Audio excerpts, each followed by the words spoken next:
Training camp is right around the corner, and the Bengals, well, they face plenty of questions going into camp this year. That's why it's time to play buy or sell right now on Enter the Jungle.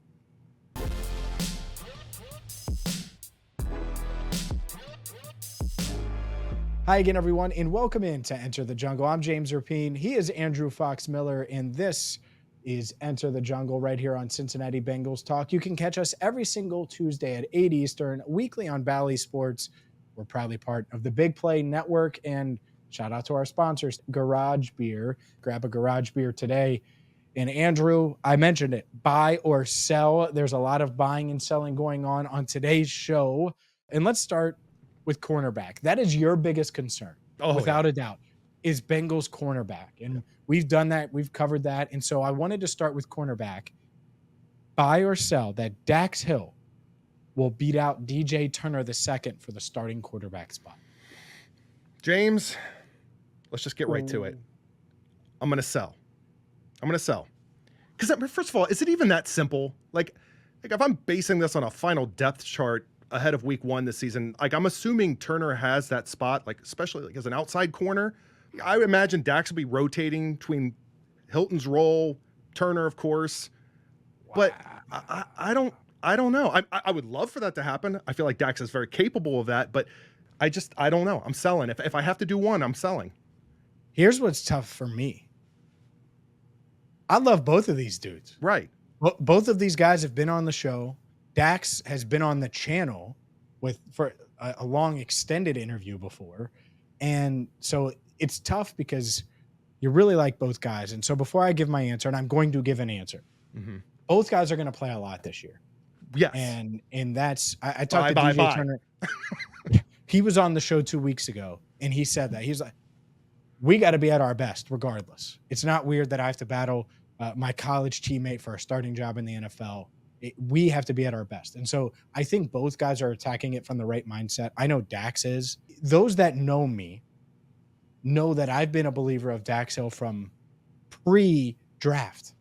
From before the Bengals drafted him with the 31st overall selection in the 2022 NFL draft. I thought, oh man, this guy, elite athlete, works really hard, and now I know more about him. And I think he's been put in a tough position with the Bengals. I know it wasn't perfect last year, and part of that is his fault, no doubt. But I'm going to buy this because I think when you have an elite athlete that has the size you're looking for, that has the ball skills that you're looking for, that doesn't have the limitations that DJ has to a degree. He's not as light as DJ. I think he's going to be stronger in man coverage than DJ. He's a better tackler than DJ. Not that DJ can't ball out, and this isn't an anti-DJ. I think Dax Hill has a ton of traits that translate to being a quality outside cornerback, so much so that I remember on draft night thinking, because going into that draft, it was cornerback. And everyone's talking about corner, and they go with a safety, and everyone said, oh, well, this is going to be Jesse Bates' replacement. One, he would have been a perfect fit with Jesse. Whatever. I digress. We won't get into that in the safety spot. But he's approaching this the right way. Why not buy into him one more time here? Maybe I'm dead wrong. Maybe Dax still plays a lot at corner, and he's matched up against some tight ends, and he goes that route this year with DJ on the outside. Maybe that's what happens. But this is more about Dax Hill than it is DJ Turner. I think I'm buying the Dax Hill stock, and I think it's at a low point. So I'm buying his stock. So if I'm buying his stock, I believe that he can win that starting cornerback job, and I think he will. Hey, this is not a cop-out. I'm standing with my choice on the matter, but I will call it a lean, right? Like I don't think it's a wide margin by any means. And I would love to see Dax Hill, like get the opportunity to reach his potential in a defined role and cement, a career here for sure. We're going to get to the offensive line in just a second, but before we do that, let's stick in the secondary. Buy or sell that Vonn Bell will start over Jordan Battle at safety this season. That is, I feel like, even easier to me than the last question with Dax and DJ. I think that's buy. Geno Stone is definitely going to be out there as starter. Free safety, one. Bell is going to be that kind of strong safety. I think there'll be a pretty heavy rotation. I think Battle's going to get plenty of snaps. He's going to be out there a lot. He's going to keep Bell fresh. But Vonn Bell, I think he's going to, week 1, he's the starter. Yeah. I think he's the starter all season. Wouldn't surprise me either. And so I buy this. I buy that Vonn Bell is going to start. And it's really interesting to see how people view Dax Hill's year last year. And then they look at Jordan Battle. And I don't want to say it's a certain analytic website that people just look at and assume that that's all you need to do to evaluate players. But just because one person has a certain grade on a certain website doesn't mean that the Bengals feel that way about that player. And I think they were much more concerned about both guys than they were just one. And the public narrative went towards Dax and, they got to replace Dax. Well, they did with Geno Stone. And everyone just assumed that Jordan Battle's this up-and-coming guy that they're going to stick with and roll with. And I think they believe in Jordan. I also think there's growth that needs to happen there. And the reason he played as much as he did last year was because Nick Scott was horrible. I like Nick. He was horrible. It just didn't fit. It didn't work. It was just bad. And so that's why Jordan Battle is out there. Well, now Vonn Bell has the ultimate trust of Lou Anarumo, the ultimate trust of the defense. And so I think that's it. I think those are your starters, Geno Stone and Vonn Bell. And the thing is, let's say DJ Turner does win that outside cornerback job. Well, Dax Hill should be the first defensive back off the bench because he can be better in man coverage than Jordan Battle. He just can. Like that's not really debatable. And if you're taking Vonn Bell off the field at times for the cover element and the man-to-man against tight ends and things, well, that should be Dax Hill's role anyway, if he's not your starting outside corner. So that's what I think is interesting is I know he's in the cornerback room, but that doesn't mean he can't guard tight ends. And it doesn't mean he can't be your third outside cornerback and guard tight ends and move here and move there. So I think that could happen as well for Dax. So they go intertwined a little bit because I'm not sure. You mentioned the rotation. I'm not sure Jordan's necessarily going to be the third defensive back off the bench, so to speak, or third safety off the bench if you want to put Dax potentially there again, because I do think that there's a chance that happens at times during specific matchups. And that's a whole nother topic. How dicey does that get as far as expectations and role with Dax? Do you want to keep him in a certain lane, so to speak? It's a whole nother story, but I hear you. I mentioned offensive line.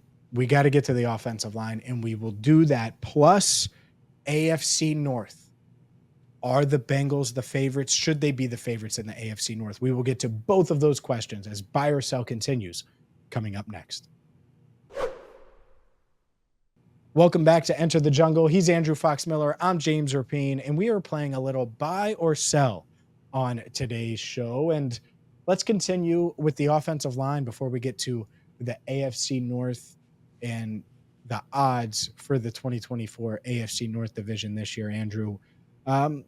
By looking at this offensive line, an offensive line that feels a little different, looks a little different with Trent Brown in town, with Amarius Mims in town as well. Andrew, buy or sell that the Bengals offensive line will finish as a top 10 unit in the NFL this season? I hate this one. First of all, I really hate this one. I hate this one. Well, it's okay. You want me to answer? It's difficult. From you want to just jump in? You want your answer? I can answer if you're struggling with it. No. It's not struggling. I know where my answer is. I just don't like any of it. Is all I'm saying. You're selling. Go ahead and sell. Listen. Go ahead and sell. Break the news to me. Assuming you have an upgrade at right tackle, regardless if it's Trent Brown, regardless if it's Amarius Mims, I think if everyone on that line plays slightly better or more than what we saw last season, which isn't asking a lot. There's room for improvement. There's room for them to gel as a unit. Yes, absolutely. Are they capable of being top 10? I know they are. There's a but coming. Will they? It's a tall task. You're going to be talking about top third in the league, more than that. Mm-hmm. If you're asking me to put money on this or involve my actual finances, buy or sell. I got to sell. I'm going to sell and I don't like it. Like it, but I'm top 15, maybe, You see this? I got my phone out. I'm texting Orlando and Ted and Cordell. Now, hey guys, just want to let you know I don't care. Andrew Fox Miller thinks you guys suck Go ahead, put him on speaker. at football, Listen, and you guys will be a bottom line. are you done with this bit here? Whatever you're doing with your phone, No, I'm James? sending it. Oh my God. Listen, top 10, again, wouldn't shock me. But it's not just a reflection of the line itself, right? And I want you to pick from this with whatever your answer is going to be. Mm-hmm. A healthy Joe Burrow for an entire season with this offensive line, let's see it. Yeah. And the way that Joe plays, the way the play calling caters to what he needs, the way that he, his timing in the pocket, all of it as a unit. And also, let's count the running backs while we're at there. To a degree, very instrumental in how that line operates. Can it all come together?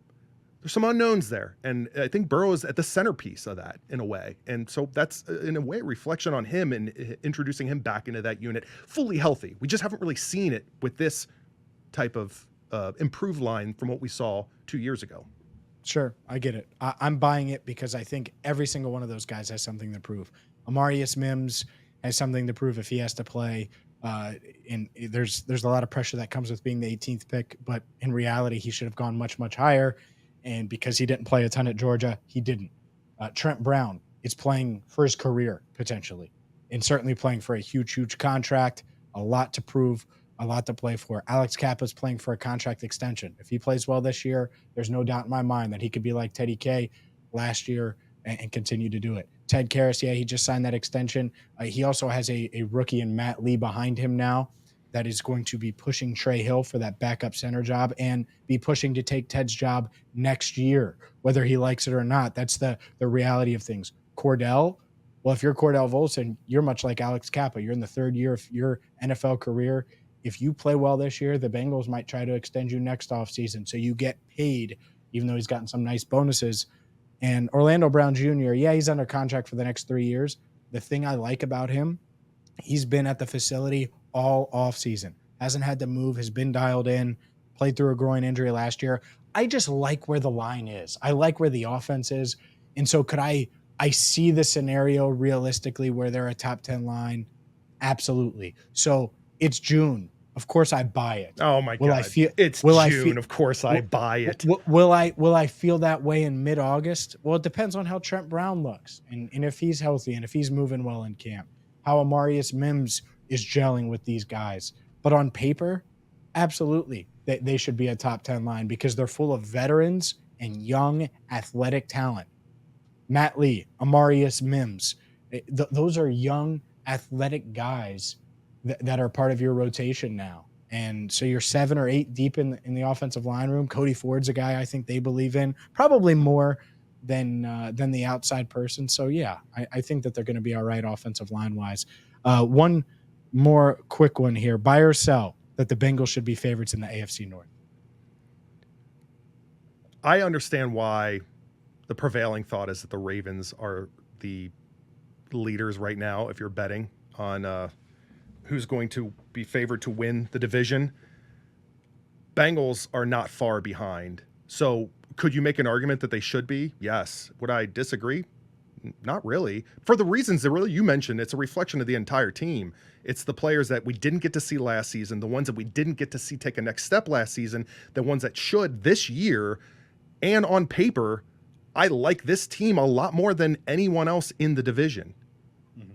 To me, it's that simple. So I want to elaborate on this on a future show. I think there's a lot more here that I want to get into. Sure. But obviously it comes down to quarterback health. Well, it does for the Ravens too, and their quarterback weighs a few more pounds than me now. He cut weight this offseason. I don't really understand that. I get wanting to be faster. All Lamar Jackson needs to do is be healthy, and so that scares me a little bit. But they lost Mike McDonald, their star defensive coordinator. They lost the guy that they wanted to replace Mike McDonald with. The Ravens lost a bunch of dudes, and the Bengals added.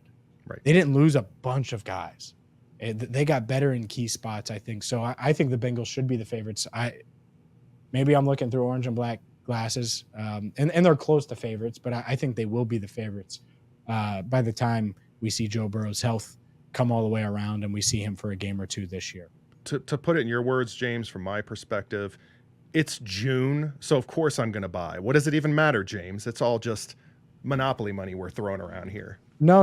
You took that the wrong way. I know. I'm just saying I haven't seen Trent Brown line up. Like on paper, they look like a top five. Yeah. But I need to see that. I need to see Orlando Brown Jr. look like the Pro Bowler he was before the groin injury last year. All of those things. I expect them to happen. I think Alex Kappa is going to look like 2022 Alex Kappa, not 2023 Alex Kappa, where it was kind of a roller coaster. I expect those things to happen, but until I see them, I can't for sure buy. And that's all I'm. And not to harp on it, but that's my point about the offensive line. That's my expectation. I'm sure it's theirs. I need to see it to believe it. I want to believe, and for now, I'm just selling because I need to see it. You know what you're going to see? You're going to see that offensive line on Hard Knocks. Will it be a distraction? We'll answer that question coming up next.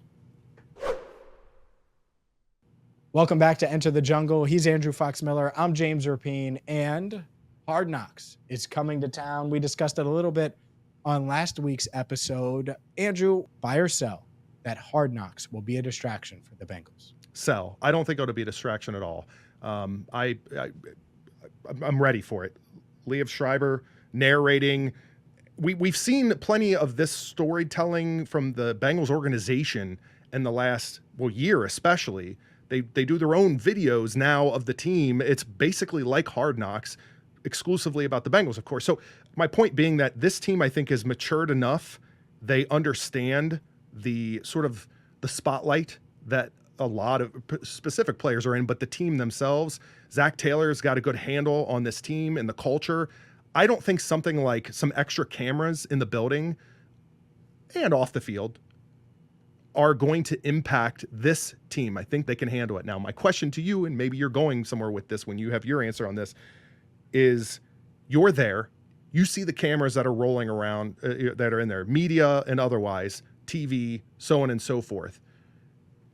Do you ever feel like that is a distraction? Do you see the potential to either adding to that or sort of making it more intense to where that could distract what you've seen in that building? No, I don't. Because I think Joe does what Joe does, whether the camera's there or not there, and he kind of sets the tone. That's why they play so well in big games, because Joe sets the tone, and the tone is the same as it is on a Sunday at 1 as it is Sunday night or Monday night or Thursday night or Saturday night. And they've played all of those over the past few years. And I think it'll be the same. The interesting thing to me, and I'll sell it too, I don't think it's going to be a big distraction. Is there a little bit to it? Do they have to do a little bit more? Yeah, but I don't think it's necessarily a distraction. What I will say, it's going to be interesting to see how often Joe Burrow's mic'd up, how often he's around, how often he's featured, all of those things. And that is the storyline that I'll be looking for in Hard Knocks. Is he going to be a big part of it? Of course they want him to be. Will he want to be? We'll see. Ted Karras will certainly be a big part of Hard Knocks. The Bengals center signed a 1-year extension during minicamp. Could a veteran in the secondary be next? We'll get to that coming up on Enter the Jungle. Welcome back to Enter the Jungle. I'm James Rapien. He is Andrew Fox Miller. And Ted Karras signed an extension with the Bengals. Could Mike Hilton be next? He's entering the final year of his contract in what was a steal of a deal for the Cincinnati Bengals. He signed a 4-year contract prior to the 2021 season, and he's been a huge, huge part of Lou Anarumo's defense. You think that Mike Hilton gets inked to an extension? The question is, like, what the Bengals want to, like, do the Bengals want to give him a 1-year extension? Because I don't know if Mike Hilton wants a 1-year extension, but it does feel like, considering his time in the league, his age, like, it feels like the makeup for the Bengals to go, here's a, maybe a 2-year. I don't know what the Bengals are thinking in this scenario. I would love to have him back. Obviously, he's a huge, critical component of that defensive backfield. Like, I don't even know what's going to happen without Mike Hilton. They're going to have to figure something out with draft or free agency, unless it's Dax Hill. Point being, though, I feel like we're at an odd where the value of the player and the impact of the player is so it's so palpable, and the Bengals just don't play in this space as much as we would like. And that's why the Ted Karras extension in general kind of breaks that. Like the fact that they extended him for his age 32 season. And will they do that with Mike Hilton? Do they think that Mike Hilton is going to age well? I do wonder how they view that. He has 1 year left.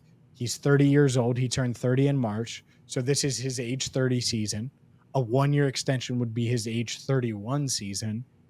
2 years would be his age 32 season. And I think that's the holdup.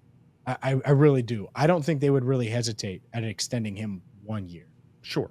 They signed him to a 4-year, $24 million deal prior to that 2021 season. He's delivered. And, you know, if he said, hey, give me another $6 million for 2025, I'm sure he would do it, or they would do it. Right. But I'm sure he wants 2 years, to your point. He probably wants 2 for 15 or something like that. And so can they find common ground? I think it's a matter of years, not money. And I do wonder if he would be willing to take that 1-year deal when push comes to shove.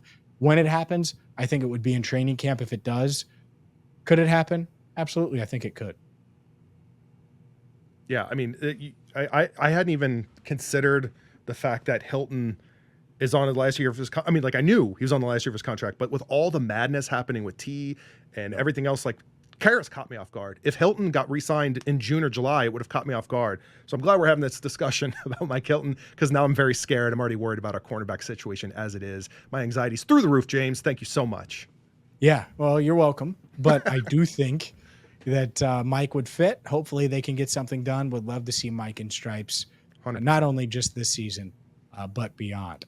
He's Andrew Fox Miller. I'm James Rapien. Who knows? Maybe we'll get Mike Hilton on the show in the near future. Yeah. Until then, thank you so much for watching. Enter the jungle.